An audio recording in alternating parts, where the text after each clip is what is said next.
I remember it was Sunday afternoon. I was alone in my apartment. I went out to the balcony. Then I don't remember anything else, but for what the police say, I think that the door locked from my balcony, locked. So I was outside. It was very cold. I'm very sensitive to cold, so I must have maybe cried for help and yelled.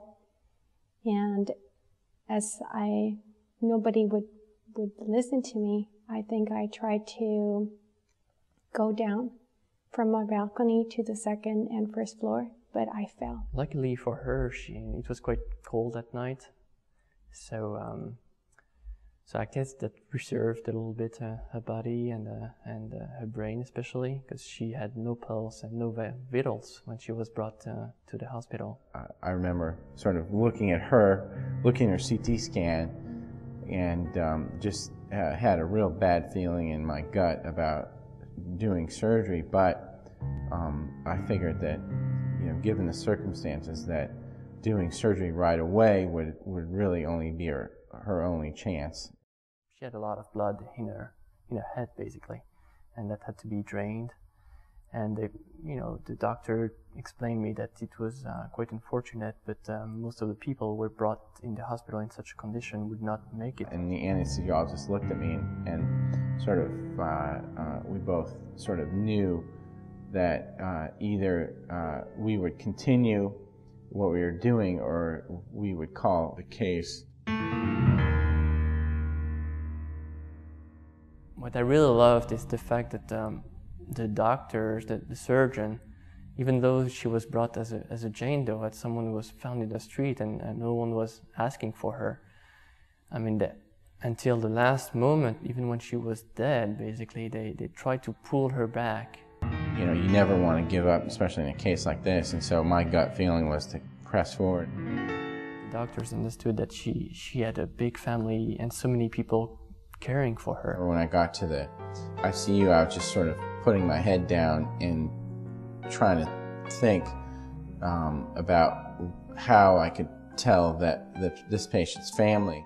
Yeah, it was tough. At some point, I was ready to, I was accepting to have her being blind or handicapped for the rest of her life, but she had to come back. She had to come back. She had to be saved. It was very, very selfish, but just for me, she couldn't let go like this. And at the time, the only person that was there was her fiance. And I remember going up to him in the ICU, and we both introduced ourselves. And it was also very hard to accept and to endure. My son started to talk with her and telling her how much he loved her. And after a while of conversation, my son asked my daughter, Inez, "Tell me, Inez, if you are able to hear me." And then Inez answered with a little smile on her left side of her face. And that was a terrible shock for us because we were so happy.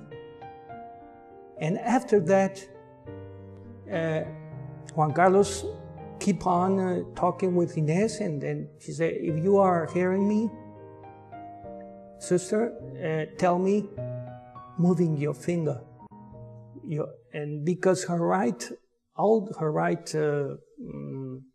side of her body was in a big shock, it was only the left side that she was able to move.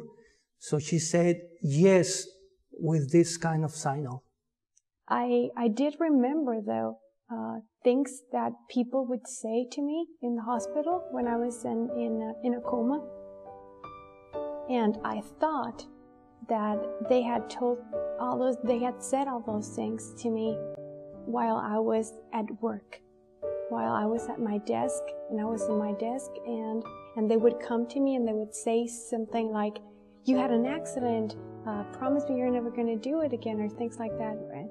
And I would say, yes, okay, I promise. Or like, your ex-boss would call you like this, did you know that? And I would be like, yeah, I remember, yeah, she calls me like that. And they would be talking to me during the coma, and I thought that it was during work, but actually I was in a coma.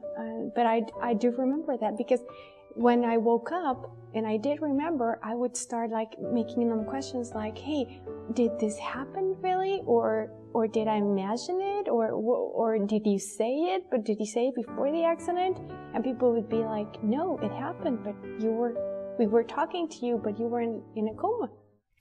The first time Ines talked, it was in the ICU, something about like 4.5 days after the accident. So it was very, very rapid. I was not expecting anything. You know, we had just taken her, all those devices, all those tubes that were in her mouth for quite some time, and she was still a bit injured in all those areas. And she made a tremendous effort to be able to talk and to breathe out a word, if you wish. And she managed to talk to me and tell me, squeezing my hand as much as she could, I love you.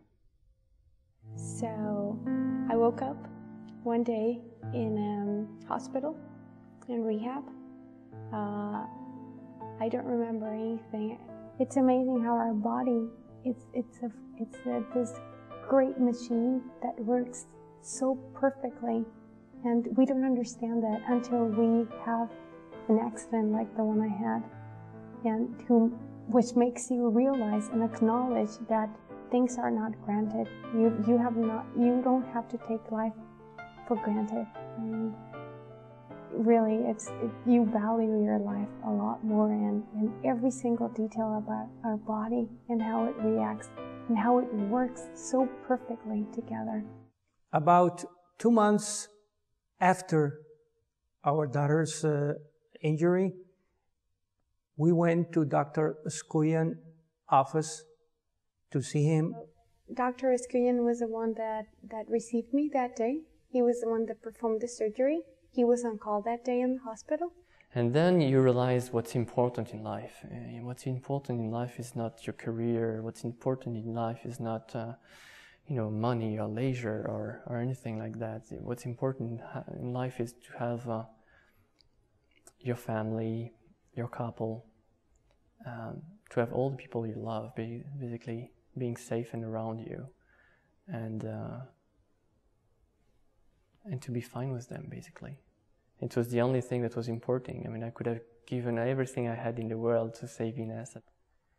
And that's why we want to make clear that my wife and me are very grateful to this neurosurgeon because of his efforts, and to the institution and to all the people that in one way or another participated in her recovery. Thank you, all of you, because we can say anymore and we can do anymore.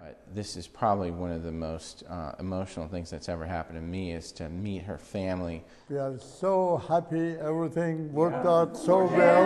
And Thanks to you and thanks to you. You have a great son.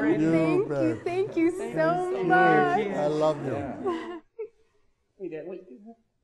Boy, what a terrible haircut I gave you, Ines. I was really thankful. I think I'm always going to be thankful to him for what he did and for saving my life and doing an amazing job. I have no words. And like I told him, I had already talked to him over the phone, and I told him I think I'm never going to have enough words to tell you how grateful I am for what he did.